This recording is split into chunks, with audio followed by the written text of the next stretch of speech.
Phil Heath is, Giant. is not very wide in the shoulders. Long muscle bellies. His pecs are not great, but the rest, That's not real. Like, it's like when people say, oh, we would love for you to come back at 2011, like all the fans, the 2011 Mission Olympic. I'm like...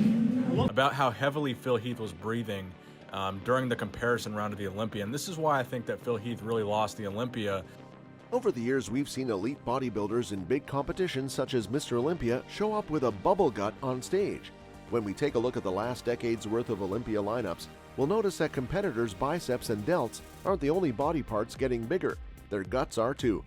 Known as the bubble gut, top-tier competitors like 7-time Mr. O, Phil Heath, Kai Green, and 8-time Mr. O, Ronnie Coleman, have all stepped on stage sporting bloated, engorged midsections. Let's have a look at Phil Heath's bubble gut problem and find out why it happens in the first place. The bubble gut is likely a result of too many drugs, too much food, and too many carbs, all in the pursuit of more size. A lot of spectators also refer to the gut as HGH belly, a term coined based on the notion that HGH grows their innards, pushing out the gut. This is only partially true. It happens because the oblique muscles get thicker in the abs, making it harder for some guys to control their stomachs. As in between poses, it looked like he was breathing through his stomach, and I think that really worked to be a disadvantage for Phil. There's less people going into competitive bodybuilding because there's a lot more avenues, and I think it's less popular now because it's almost like peaked out with myself and Ronnie. Keep in mind that most bodybuilders can hold their stomachs under control most of the time. There's even one point during the posing where Sean looked at Phil because he was breathing so hard, and Sean just completely stopped what he was doing. When they have been posing for a few minutes, there are moments when they lose control. They are humans after all. To look at Phil's gut, because honestly, this is where I think Phil started slipping. As they got deeper and deeper into the poses, Phil seemed to be more and more winded. My waist started to get a little bloated around 96, 97, but when I retired, it went down because I was always like, oh, I'm taking steroids for this sport. A lot of people think growth hormone is going to increase the size of your internal organs, which bloats the waistline, says Dorian Yates, a 6-time Mr. Olympia 1992 to 97, in an interview with Joe Rogan. So I went and had a battery of tests where they actually measure all of your internal organs, and mine were all normal. Where they actually measure all your internal organs, and mine were all totally normal. Apart from my heart was a bit bigger and stronger, but that's just normal athletic. Phil Heath, the 7 times Mr. Olympia, did not compete in 2019, and the year before that in 2018 when he got 2nd place. Phil hasn't won an Olympia title since 2017. After that win, he had to have surgery and take time off from the gym. Phil Heath dominated Mr. Olympia for 7 consecutive years from 2011 to 2017. Phil had been criticized in the past for not being able to hold in his stomach. He relaxed his gut heavily to the point where almost everybody was looking at him. Rolly, Sean, and Bonac, because he was breathing so heavily. They're trying to get big, and they're getting big, but they're getting big with a big waist and everything as well, so it's not the same. Enormous bloated bellies. Yeah, there's a huge debate. In 2018, it became apparent how bad the situation was. I think this is best evident in the videos. You can't really see it as much in the photos. So when you look at the photos, it's kind of hard to see exactly why Phil lost. In Phil's defense, he had some injury in his abdomen. In between the poses, and while you're watching this abs and thighs here, Phil was the first one to stop holding the abs and thighs. He almost looked like he was in pain. It's like the guys have got big, but everywhere, systemic, like growth. Major muscles are going to grow, but around the waist can thicken a little bit, but not that much. He said that his incisions tore, making it harder for him to hold his stomach under control. And I think that's why he lost. He had the biggest weak point on stage, which did happen to be his midsection. It was the same story as last year. Doesn't that look like a turtle shell? Yeah. Jesus Christ. It's the guys who are using insulin, IGF, which is insulin-like growth factor. Phil has had troubles with controlling his stomach since 2017, as he was diagnosed with hernia and has had surgery to fix that issue.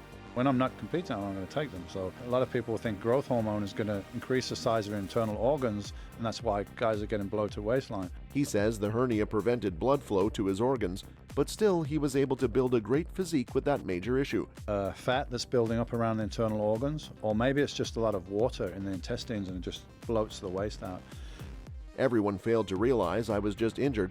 They thought I was bloated, but I was really just injured. A lot of muscle, that was 20 pounds of muscle ago? That's a lot. People will make things however they see it.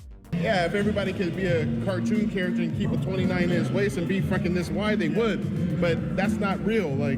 Phil is confident about his form coming back, saying, I feel like I will be obviously in great condition. When people make that commitment of being an overclass bodybuilder and they gain 100 freaking pounds of muscle, 100 pounds of stage weight, that's gonna happen. Everything is going to be where I know it needs to be, otherwise I never would have came back. So I don't care what anyone says, it's like, and don't say it like it's a problem. Say it like that's the evolution of yourself. Although Dexter Jackson retired from bodybuilding after the 2020 Mr. Olympia, he still remains a relevant figure within the sport of bodybuilding. He recently gave insight on his current diet and training and explained where Phil Heath went wrong at the 2020 Olympia. Speaking in a recent interview, Dexter explained that he knows exactly where Phil went wrong. He says that the 7 times Mr. Olympia winner came in with less conditioning and size than he normally has, which led to the lackluster showing. If Phil came in as the Phil that we know, then it would have been lights out. I felt like he lost some of his conditioning, especially in his hams and glutes. Glutes weren't as shredded as they normally are, and he lost a little size in his legs as well, Jackson said. I think it's age. I think 2 years, you're not going to come back, I don't give a damn who you are. If I take 2 years off and come back, I'm not going to look like how I should look. Phil was probably the same weight he normally is, but if you put Phil against what he was 3 years ago, no comparison. Phil avoided posting anything on social media that would hint his fans about his recovery journey or if he's in the right shape to compete. Besides this, he added, fans are paying to see the show, and if I pose for free, why should they pay to watch something they get for free? He also says he doesn't want to reveal a physique that isn't finished, and he wants the fans to see the finished product on the Olympia stage. Phil goes on and explains why he won't post a physique update, even though he understands other competitors do it because of sponsorships. He really believes that the show will be better, and more people will anticipate his performance at the Olympia if they haven't seen his physique. Let's go back to the early days of August 2005. Babyface 25-year-old Phil Heath just rocked the bodybuilding world by winning his first pro qualifier, the NPC USA Championships, when he first walked into Gold's Gym Venice.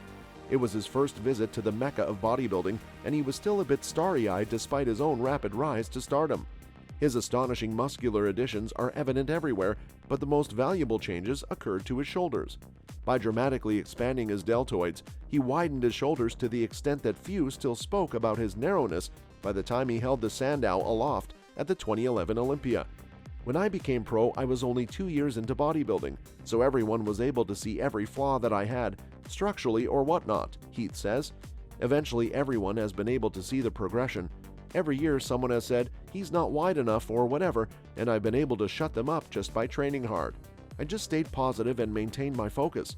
I don't really go by what other people say. I just go by the pictures of the previous contest and ask myself a simple question. Can I be better? And the answer is always yes. This was all for now, folks. Don't forget to like, comment, and subscribe for more content. See you later. Ciao.